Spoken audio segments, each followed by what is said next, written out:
On commence avec une liste Chevaliers du Chaos dans leur détachement index Praetoris Lance. Dans les personnages, on commence avec un Dog Stalker en tant que seigneur de guerre avec l'optimisation Aura de Terreur. Du côté des unités de ligne, nous aurons 5 Dogs Brigands, 4 Dogs Carnivores, en tant qu'unité alliée, 2 unités de 3 Nurglings, une seule unité de 10 porte-peste et enfin Rotigus. Cette liste fusionne 2 des archétypes les plus oppressants de Warhammer 40 000, les Dogs et Rotigus. L'objectif est de verrouiller le milieu de table et infliger une pression à la fois par la létalité et par le contrôle des objectifs. Les Dogs, tout d'abord, forment la colonne vertébrale. Vous avez une bonne saturation, notamment via les brigands, une capacité de menacer à distance comme en mêlée, grâce aux carnivores, et un contrôle d'objectif de 8 pour jouer les missions. Mais l'ajout de Rotigus change radicalement la dynamique. Grâce à ses sorts, vous pouvez réduire le mouvement et le contrôle d'objectif des unités ennemies autour de lui, créant une sorte de brouillard au centre du champ de bataille par exemple, pour forcer l'adversaire à s'exposer ou à perdre du temps. Cela permet du coup aux Dogs d'isoler les cibles et de les supprimer une par une. Ce duo fonctionne par complémentarité. Là où les Dogs manquent de capacité à ralentir ou contrôler le champ de bataille, Rotigus pose une menace de zone persistante. Et là où Rotigus manque d'explosivité pour éliminer des unités résistantes, les Dogs nettoient méthodiquement tout ce qui ose rester dans la zone affectée. Cette combinaison permet à la liste de maîtriser le milieu de table dès le premier tour, dissoudre progressivement les ressources adverses, surtout les armées fragiles à saturation comme les Aeldari, particulièrement en Inari, ou alors les armées MSU de Space Marine. Et aussi de contester les objectifs clés sans avoir besoin d'un grand nombre d'unités. Pour ce qui est des forces de la liste, nous avons tout d'abord une synergie parfaite entre pression et contrôle. Les Dogs plus Rotigus vous offrent une létalité et des ralentissements. Vous avez un très bon contrôle d'objectif, car vous serez difficile à déloger une fois installé. C'est aussi une construction assez simple à exécuter, mais tactiquement solide. Et enfin, vous avez une bonne résilience via les invulnérables et le volume de profil via les châssis de Dogs. Pour ce qui est des limites, il y a peu d'unités dans la liste, donc vous êtes vulnérable à des stratégies d'attrition ou de saturation anti-véhicule. Rotigus, très dépendant de ses capacités, notamment un ignore modificateur bien placé, peut briser votre plan de jeu. Et vous avez une certaine dépendance au tempo. Si l'adversaire reprend l'initiative et verrouille Rotigus assez tôt dans la partie, l'effet boule de neige que vous pouvez générer est freiné. Restons dans le chaos, et tout particulièrement dans le jardin de Nurgle, avec cette liste démons du chaos dans le détachement Plague Légion. Dans les personnages, on commence avec Epidemius. On rajoute 2 grands immondes, le premier avec l'optimisation Font of Spore, et le deuxième avec l'optimisation Droning Shroud. On rajoute un Poxbringer avec l'optimisation Conquer Blight, en tant que seigneur de guerre, le retour de Rotigus, et enfin de Spoilpox Scrivener. Du côté des unités de ligne, on fera assez simple, un grand bloc de 6 Nurglings et 4 unités de 10 porte-peste. Pour le reste de la liste, on finira avec une bête de Nurgle et enfin 2 Soulgrinder.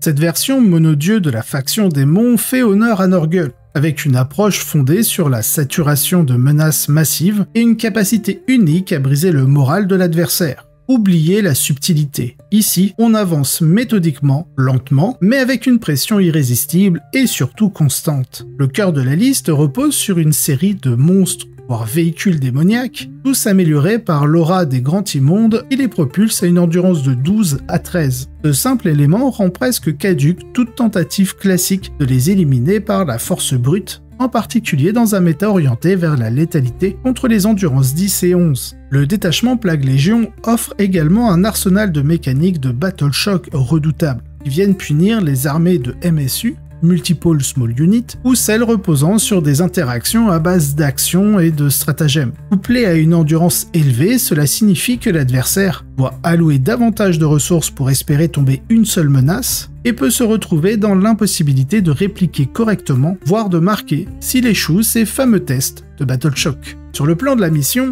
l'armée ne manque pas de contrôle de table, notamment grâce à plusieurs unités de porte-peste dont le rôle est de coller les objectifs, de sticker et d'ancrer du coup le scoring.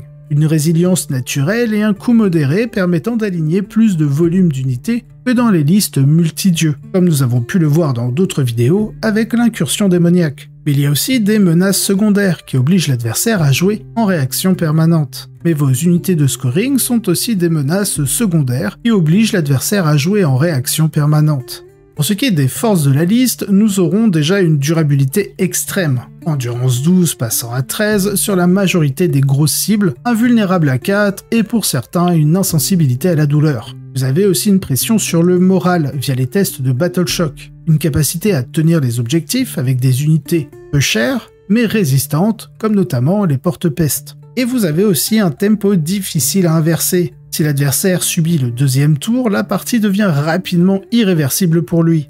Pour ce qui est des limites, bien sûr, vous avez notamment une mobilité limitée. Sans outils de redéploiement ou de frappe en profondeur rapide, l'adaptation à des plans adverses très mobiles peut être compliquée. Vous avez aussi une certaine exposition initiale. Certaines armées assez rapides pour vous attaquer, ou avec de très fortes capacités de sniping de petits personnages, peuvent fragiliser votre plan de jeu si vos grosses unités ou vos personnages sont mal positionnés. Ainsi qu'une sensibilité aux règles d'objectifs conditionnels. Dans certaines missions, centrées sur la mobilité ou la projection, la lenteur peut être très pénalisante. Toujours présents pour défendre l'humanité, nous aurons une liste chevaliers impériaux dans leur détachement index Noble Lance. Pour les personnages, on commence avec le très célèbre Canis Rex. On rajoute en tant que seigneur de guerre un chevalier errant avec l'optimisation Mysterious Gardien. Pour ce qui est des unités de ligne, nous aurons 4 armigères Elvériens, 2 armigères Aster, en unité alliée une assassine Calidus, un immolator et une unité de 10 heures de bataille. Les chevaliers impériaux montrent que la faction traverse actuellement une phase très forte en compétitivité, s'imposant régulièrement sur les podiums. Ici, on s'éloigne du schéma classique basé sur Canis Rex et une armée entière d'armigères pour opter à la place pour un équilibre entre puissance de feu et projection. Cette construction repose sur l'exploitation des Elvériens, ces armigères équipées d'autocanons longue portée dont l'impact est souvent sous-estimé. Leur profil à haute cadence de tir, combiné à une pénétration d'armure assez correcte, en fait une menace fiable contre de nombreuses unités moyennement protégées. Typiquement, ce qu'on retrouve en masse dans les armées méta du moment. Inari, Emperor Children, Deathwatch, etc.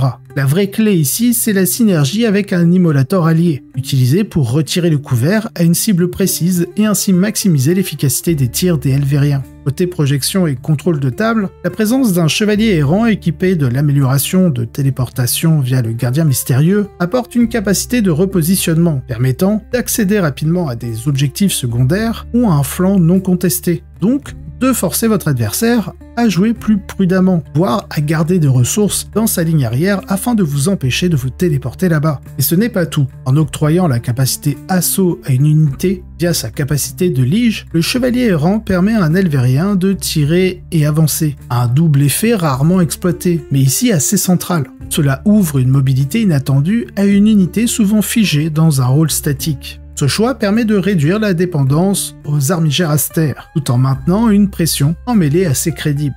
Du côté des forces, nous avons une synergie technique originale et efficace, c'est-à-dire que nous avons une combo via l'immolator et les Elvériens pour une létalité accrue à distance. Nous avons aussi une polyvalence tactique. Le chevalier errant en mode téléportation, plus l'amélioration d'assaut, rend une certaine mobilité et une bonne projection à la liste. Moins prévisible que les constructions 100% armigères, tout en gardant une densité de menaces élevée. Et vous avez une couverture de tout le spectre d'interaction. Tir longue portée, menaces rapprochées, projection rapide, la liste est plutôt complète pour ça. Pour ce qui est des limites, nous avons moins de redondance que les constructions ou l'armigère Aster. Si le chevalier errant tombe trop tôt, certaines mécaniques de la liste s'effondrent. Vous avez un manque de capacité à ignorer les malus défensifs adverses, les insensibilités à la douleur, les réductions de dégâts, les -1 pour toucher, blesser, etc. Les Elvériens et le chevalier errant peuvent voir leur impact significativement réduit contre ce genre de malus. Et vous avez aussi une certaine pression sur l'économie en point de commandement. Cette construction repose sur plusieurs mécaniques clés activées par des stratagèmes. Donc, la paire de Canis arrivant trop tôt dans la partie, ou l'impact des auras de Vect peuvent être extrêmement punitifs pour cette liste. Ce sera de nouveau une liste démons du chaos dans le détachement incursion démoniaque. Pour les personnages, on commence par le grand, beau et fort Be'lakor en tant que seigneur de guerre. On rajoute un buveur de sang avec l'optimisation Argas, le roi des lames, un grand immonde avec l'optimisation du don sans fin, ainsi qu'un duc du changement avec lui aussi son amélioration du sceptre éternel. Et on finit avec le petit Skarbrand. Ok, il est pas si petit que ça. Du côté des unités de ligne, nous aurons une petite unité de 3 Nurglings, un bloc de 10 horreurs roses, un bloc de 10 porte-peste, et on finira avec une baie de Nurgle et une unité de 3 flammeurs. La montée en puissance des forces démoniaques ne faiblit absolument pas, et cette fois c'est une construction typique de Monster Mash, c'est-à-dire beaucoup de gros démons. L'ossature repose sur une série de monstres massifs capables d'encaisser et de riposter avec brutalité, exploitant pleinement les synergies d'aura et les outils défensifs du codex. La combinaison de plusieurs grands démons avec un grand immonde comme pivot central confère une durabilité hors norme. À cette robustesse s'ajoute une menace réelle à la fois en mêlée, avec Skarbrand, le buveur de sang et Be'lakor, mais aussi à distance avec le duc du changement. Le contrôle des objectifs et la validation des secondaires est assuré par de nombreuses unités utilitaires, avec des unités comme les roses capables de tenir un objectif contre des menaces moyennes, tout en générant des complications logistiques via leur division en unités d'horreur bleue. Les unités secondaires participent aussi à l'étalement de la pression sur plusieurs fronts, sans diluer la force de frappe principale. Face à des armées qui misent sur la mobilité ou la létalité via des unités clés, cette construction agit comme un rouleau compresseur impitoyable. Pour ce qui est des forces, il y a une durabilité assez monstrueuse. Les grosses unités démoniaques, les gros démons, sont extrêmement difficiles à déloger. Vous avez aussi ce que j'appelle une pression bimodale. C'est-à-dire vous avez des menaces réelles à la fois au tir et en mêlée, ce qui oblige l'adversaire à diluer ses unités sur le champ de bataille. Et enfin, vous avez des unités utilitaires bien choisies. Les horreurs roses et autres petites unités assurent une couverture de mission assez solide. Ce qui est des limites, vous avez tout de même un faible nombre d'activations. Avec peu d'unités sur la table, la liste peut souffrir contre des adversaires capables de jouer l'économie d'unités en ayant de très bons échanges, ce qui peut déstabiliser la liste sur le long terme. Vous avez aussi un risque face aux Alpha Strikes, c'est-à-dire les agressions précoces dès le premier tour, à très haute létalité. Malgré la résilience, une mauvaise phase de mouvement ou un mauvais positionnement peut vous coûter extrêmement cher. Et enfin, vous avez une grande dépendance aux auras. La performance globale de la liste repose sur le bon positionnement des grands démons et de leurs effets de zone, afin de combiner les différents bonus via les auras du chaos. Une petite parenthèse avant de continuer avec la suite des top lists. Si vous appréciez le contenu que je vous propose sur la chaîne, n'oubliez pas de vous abonner, de liker la vidéo et de laisser un commentaire. Ce sont des gestes simples, mais ils font vraiment la différence pour soutenir mon travail et m'aider à faire grandir la chaîne. Vous pouvez aussi me soutenir quand vous faites vos achats sur MyHobbyPlace. Il vous suffit de sélectionner ma chaîne au moment de valider votre commande. MyHobbyPlace me reverse alors 5% en bon d'achat et j'en réinvestis la moitié directement dans les lots pour les tournois que j'organise pour la communauté 40K. Et pour ceux qui souhaitent aller encore plus loin, j'ai également une page Tipeee. En la rejoignant, vous bénéficiez de plusieurs avantages, un accès anticipé aux vidéos, un visionnage sans publicité et d'autres bonus exclusifs. Dans tous les cas, merci à tous pour votre soutien. C'est grâce à vous que je peux continuer à produire ce contenu et à organiser toujours plus d'événements et de projets. Allez, je ne vous embête pas plus, on reprend avec la suite de la vidéo.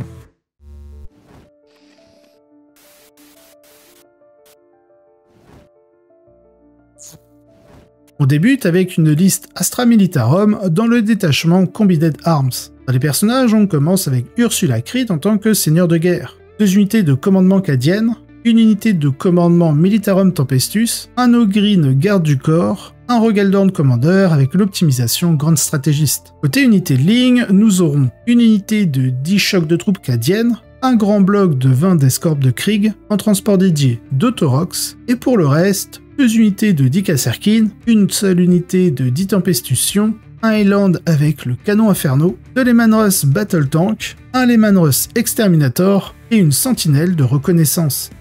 Cette liste Astra Militarum ouvre le top 4 avec une approche classique mais solidement optimisée autour du détachement Combined Arms. On y retrouve les fondamentaux de la faction au format compétitif, les Leman-Russ, Rogaldorn Commander, ainsi qu'une brique de Krieg pour l'ancrage au centre du champ de bataille. Le socle de Krieg est connu pour sa robustesse par rapport à son coût et le profil global des unités, sa puissance de feu, une grande saturation, et sa capacité à encaisser les premières phases de la partie sans céder l'initiative. L'originalité de cette construction réside dans sa composante de soutien. qui prend la forme de 2 unités de Kasserkin accompagnées d'une escouade de Sion en frappe en profondeur, toutes conçues pour punir les erreurs de positionnement adverse. Grâce à leurs armes à haute létalité et leur possibilité d'être améliorées par les stratagèmes du détachement, les unités deviennent de véritables menaces à distance ou en projection, capables d'éliminer une unité clé en un seul tour. Globalement, la liste cherche un équilibre entre solidité, force de frappe et adaptabilité. Chaque élément est calibré pour répondre à un type de menace assez précis, avec une logique de tempo contrôlé, tenir position, interdire l'accès à certaines zones et punir les erreurs par des frappes chirurgicales. Une version que l'on peut appeler good stuff, c'est-à-dire avec de bons choix dans la liste. Et celle-ci exploite toutes les facettes du détachement Combined Arms. Pour ce qui est des forces, on pourrait appeler ça un backbone classique et fiable. Alors backbone, on pourrait traduire ça par colonne vertébrale. Bref, pour gagner de la place. En gros, on a une combo de Dorn, de Lehman Russ et des Krieg qui est très stable en milieu de tableau et aussi pour couvrir votre arrière-ligne. Vous possédez aussi un spike de dommage potentiel. Un spike de damage, c'est un fort potentiel de létalité en une action précise.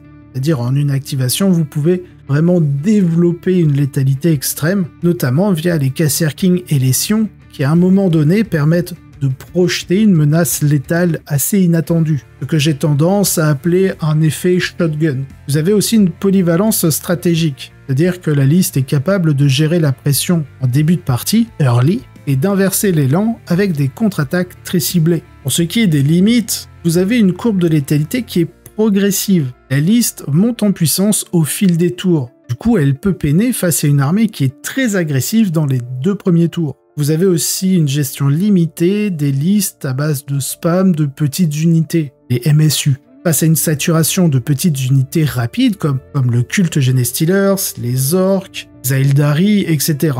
Elle peut se retrouver à court de ressources pour pouvoir détruire toutes ces différentes unités de l'adversaire. Et vous avez aussi une dépendance à la coordination des pièces. Une mauvaise répartition des pièces d'appui, comme les Kasserkin s'ils sont isolés, réduit fortement l'impact de vos frappes.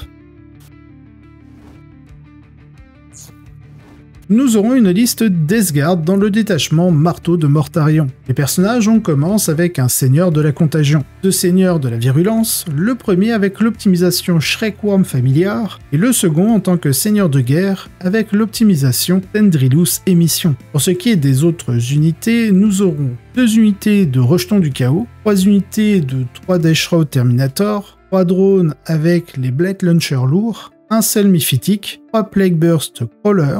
Alors là, attention, il y en a 2 avec les canons entropie, et il y en a un seul avec les lance-flammes anti-infanterie de plus. Et on finit avec le grand classique, 2 unités de Deepox Walker.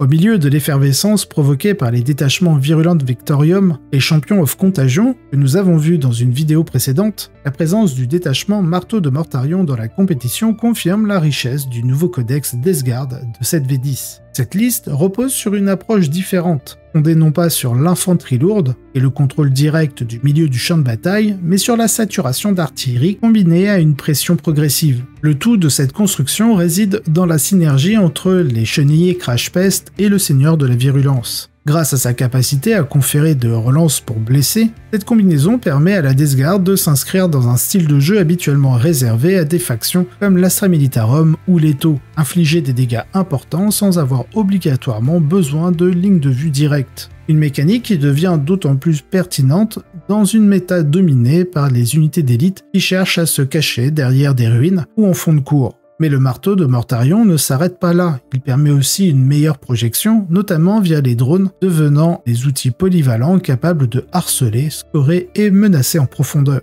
Avec leur mobilité et la capacité de contaminer les cibles clés, ils facilitent les frappes indirectes et les assauts coordonnés. L'ajout du Shrekworm sur le Lord, souvent sous-estimé, permet même d'activer un Overwatch gratuit pour une unité de Deathshroud. Un gain de tempo non négligeable contre des MSU agressifs. Enfin, le pilier défensif de cette liste reste une fois encore les Terminators Deathshroud, dont l'efficacité est telle qu'ils peuvent s'intégrer dans n'importe quel détachement sans perdre en pertinence. Leur fonction de garde du corps, leur capacité à contrer via les frappes et leur excellente résilience font d'eux un noyau stable autour duquel on peut expérimenter des constructions plus exotiques comme celle-ci. Pour ce qui est des forces de la liste, nous avons tout d'abord une synergie d'artillerie indirecte assez optimisée. Les chenillés Crash Pest, améliorés par le Lord de la Virulence, deviennent des pièces de destruction très efficaces, même à distance. Vous avez aussi une projection mobile grâce au drone. Il vous offre de la rapidité, létalité, une interaction avec les règles de contagion pour affaiblir la défense ennemie. Vous avez aussi une capacité de zoning accrue. L'Overwatch gratuit avec l'optimisation Shrekworm sur le Lord donne un effet très dissuasif contre certaines armées, particulièrement d'infanterie. Et la liste possède une base extrêmement stable grâce au Deathshroud. C'est une ancre défensive et offensive universellement efficace. Pour ce qui est des limites, vous avez moins de contrôle d'objectifs directs. Contrairement au Vectorium ou au Champion de la Contagion, cette version mise moins sur la pression physique sur les objectifs en début de partie. Vous avez aussi une dépendance au Lord de la Virulence. Si les Lords tombent trop tôt, la puissance du plan d'artillerie s'effondre assez rapidement. Et enfin, vous avez un risque d'attrition, car vous avez peu de redondance dans vos unités en cas de pertes multiples sur un même front. Nous aurons maintenant une liste Aeldari sortant de l'ordinaire, car dans le détachement Spirit Conclave. Dans les personnages, on commence avec Baharroth en tant que seigneur de guerre. On ajoute un Farseer, en unité de ligne, un bloc de 10 gardiens de choc, 3 unités de 5 Wraithblade. Attention, petite précision, nous avons 2 unités entièrement équipées des épées et une seule avec les haches et le bouclier. En transport dédié, un serpent, et pour le reste, 2 unités de 5 dragons de feu, une unité de 5 Swooping Hawk, 2 unités de 4 Warlock Conclave, 3 unités d'un seul Warlock Skyrunner, et enfin 3 Seigneurs Fantômes, à chaque fois équipés de 2 Bright Lance et de 2 Lance-Flammes. Dans un environnement compétitif largement dominé par les archétypes Inari ou Aspect Host, voir émerger une construction compétitive basée sur l'un de mes 2 détachements favoris en Aeldari, c'est-à-dire le Spirit Conclave, c'est une véritable surprise pour moi, et une excellente démonstration de la profondeur du codex Aeldari. Cette liste réhabilite des unités longtemps sous-estimées, les Wraithblade. Le détachement offre aux unités fantômes une boîte à outils défensive et offensive extrêmement intéressante. Les Wraithblade y deviennent des tanks multi-usages. Ils sont capables d'ignorer les modificateurs de dégâts via un stratagème, ils ont aussi, via un stratagème, un accès à un -1 dégâts, et profitent des effets via les jetons de Vengeful Dead, une règle transformant leur attaque en cauchemar via un +1 touche et +1 pour blesser contre l'unité adverse dès qu'un Psyker allié meurt. C'est là que la construction devient brillante. La présence des Warlock Skyrunner et on peut dire des Warlock Conclave permet de contrôler précisément quand et comment vous allez pouvoir imposer les jetons de Vengeful Dead, car chaque Warlock éliminé déclenche l'effet, ce qui signifie que l'adversaire se retrouve piégé dans un dilemme.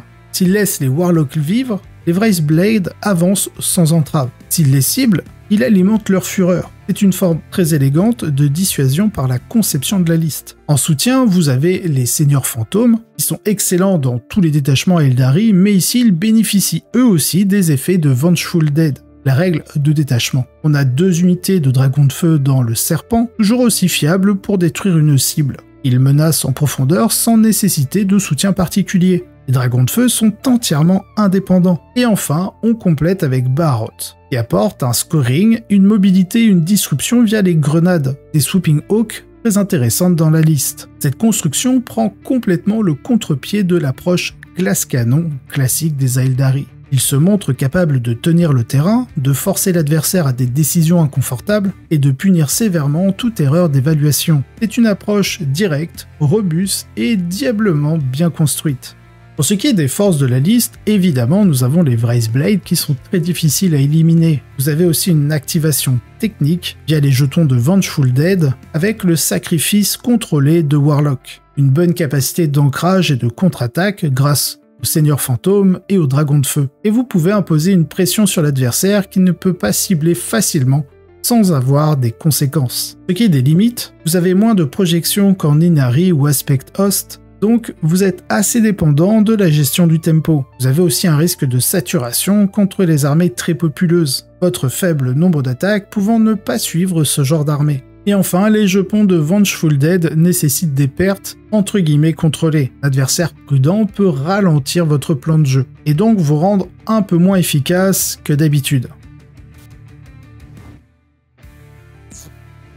Pour finir, nous aurons une liste chevaliers impériaux dans leur détachement noble lance. Dans les personnages, on commence avec l'éternel Canis Rex en tant que seigneur de guerre. Pour le reste, 4 armigères elvériens, 4 armigères astères, en unité alliée, l'assassin Calidus, 2 immolators et enfin une unité de 10 sœurs de bataille. Cette version ultra classique de la construction des chevaliers impériaux à base d'armigères confirme une tendance de plus en plus solide dans la méta, maximiser la létalité des Elvériens en s'appuyant sur le support externe de l'Immolator. Le plan repose sur une articulation simple, toucher avec fiabilité et frapper tout en conservant une densité d'activation élevée sur la table. L'utilisation du double Immolator permet d'ignorer le couvert sur plus d'une cible, avant que les Elvériens n'ouvrent le feu avec leur profil d'autocanon à dégâts 3. Le combo crée une zone de non-droit pour toute infanterie ou MSU espérant tirer parti des décors pour le couvert. L'absence d'un chevalier errant, comme nous l'avons vu plus tôt dans la vidéo, est compensée par un nombre supérieur d'armigères, augmentant ainsi la pression sur les objectifs et sur la validation des secondaires. Pour ce qui est des forces, nous avons donc une densité de tir moyenne très élevée. Létale contre l'infanterie à 2-3 points de vie et les véhicules légers. Le double Immolator double la possibilité de priver le couvert, donc une meilleure efficacité contre les Space Marines, les Custodes ou la Death Guard, et aussi de nombreuses armigères. Vous avez une résilience beaucoup plus étalée car plus de profils via les différents armigères. Vous pouvez mettre la pression sur un peu plus d'objectifs et cela vous donne une sorte de souplesse tactique par rapport à la liste précédente. Pour les limites, vous n'avez pas de chevalier errant, donc moins de projections immédiates dans les premiers tours. Vous avez aussi une dépendance au tir. Une armée à forte mobilité ou saturation de mêlée, Ult, Tyrannide, Orc en Warhorde, peut court-circuiter votre plan de jeu. Et vous avez une grande dépendance sur l'interaction Immolator-Elvérien. Il y aura une grande baisse de la létalité de la liste si les deux sont détruits beaucoup trop tôt dans la partie.